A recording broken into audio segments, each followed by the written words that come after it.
2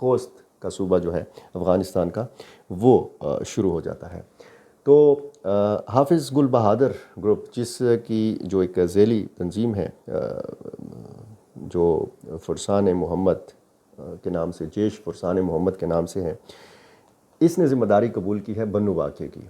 اب یہ جو بیس ہے شمالی وزیرستان یا خوست، پکتیکا، یہاں پر ہولڈ ہے حافظ گل بہادر گروپ کا۔ کسی زمانے میں یہ گٹ طالبان سمجھا جاتا تھا ان کو، کیونکہ یہ صرف افغانستان میں غیر ملکی جو فورسز تھیں، جو امریکی افواج تھیں، نیٹو افواج تھیں، ان کے خلاف یہ تنظیم حملے کرتی تھی۔ تو بعد میں صورتحال آپ کو پتہ ہے کہ بگڑ گئی۔ اب جو یہ جو رقیق حملے ہیں، یہ جو خطرناک حملے ہیں، اس سے یہ بھی آپ کہہ سکتے ہیں کہ پوری شدت کے ساتھ یہ جنگ جو ہے یہ شروع کی جا چکی ہے ٹی ٹی پی کی طرف سے یا باقی جو اس کی ذیلی تنظیمیں ہیں ان کی طرف سے، اور عزم استحکام کی جو ایک حکمت عملی کا اعلان کیا گیا تھا، اس حوالے سے ابھی تک متفقہ ایک حکمت عملی جو ہے یہ نہیں اپنائی جا سکی۔ ابھی تک اس حوالے سے سیاسی جماعتوں کو اعتماد میں نہیں لیا جا سکا، اے پی سی نہیں بلائی جا سکی، پارلیمان میں اس معاملے کو ابھی تک زیر غور نہیں لایا گیا۔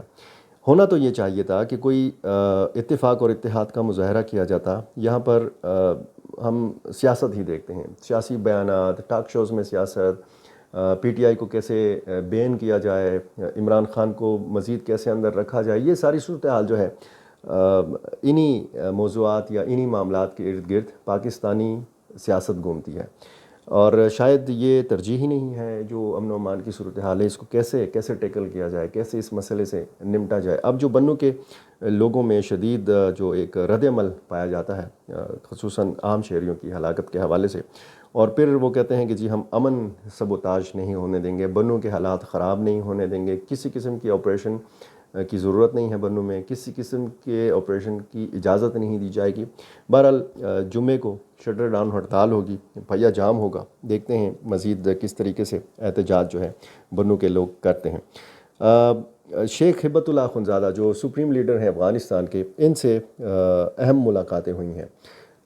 سراج الدین حقانی آپ کو پتہ ہے وزیر داخلہ ہیں، وزیر دفاع ہیں ملا یعقوب مجاہد جو ملا عمر کے صاحبزادے ہیں، ان کی، اور عبدالحق وثیق انٹیلیجنس چیف ہیں طالبان حکومت کے، ان کی قندھار میں انتہائی اہم ملاقات ہوئی ہے شیخ ہبت اللہ اخنزادہ سے۔ اور آپ کو پتہ ہے سراج الدین حقانی اور عبدالحق وثیق یہ متحدہ عرب امارات گئے تھے، اس کے بعد وہ حج کی ادائیگی کے لیے بھی گئے تھے۔ انس حقانی جو سراج الدین حقانی کے چھوٹے بھائی ہیں، یہ بھی ان کے ہمراہ تھے۔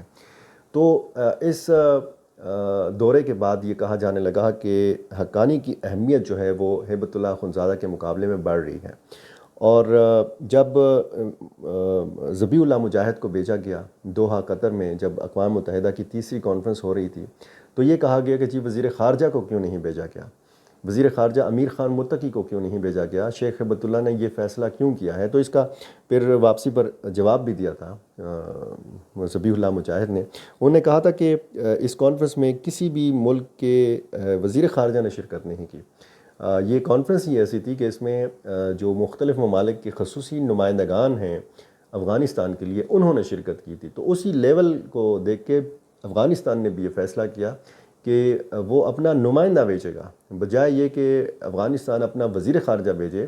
تو یہ انتہائی سوچ سمجھ کر یہ فیصلہ کیا گیا تھا، اور کچھ لوگوں نے اس میں سے باہمی اختلافات کی خبریں بھی نکالنے کی کوشش کی تھی۔